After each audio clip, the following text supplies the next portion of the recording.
we're sitting back thinking, we were thinking before the show, right? So you call it the deep state. Some people call it the shadow government. I call it the institutions and the bureaucracy. I think we kind of disregard the amount of power the Pentagon has, just period. Like the stuff that happens at the Pentagon, and our Defense Department, and the contractors, the bureaucracy, the bureaucrats, their strategies, their plans, their worldview.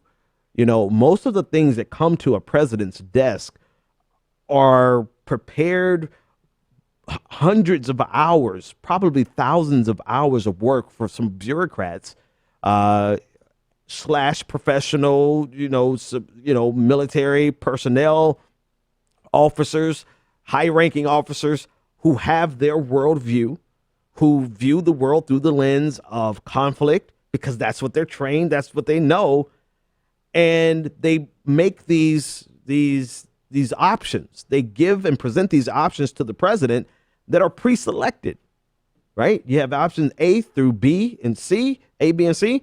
These are your choices. And those choices represent thousands of hours of work from, and not only just their work, but their ideology and their worldview.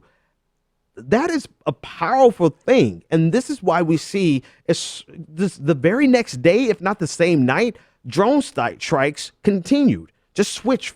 They flipped the switch from Obama to Trump.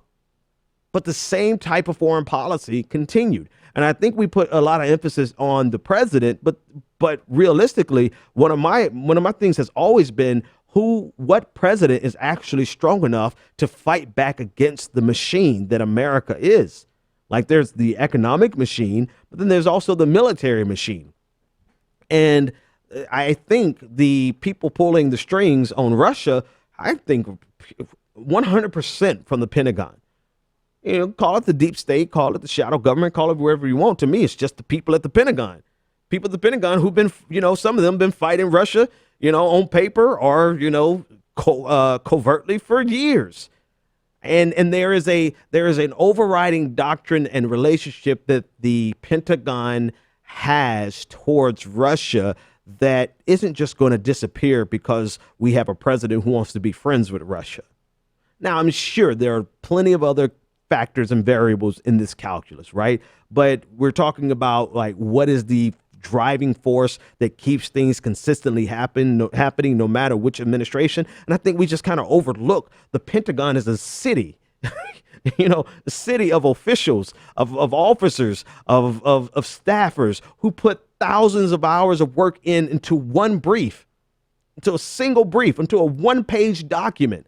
And of course, that one-page document, that one-page executive brief that took thousands of man hours to put together represents a consistent ideology that transcends any administration.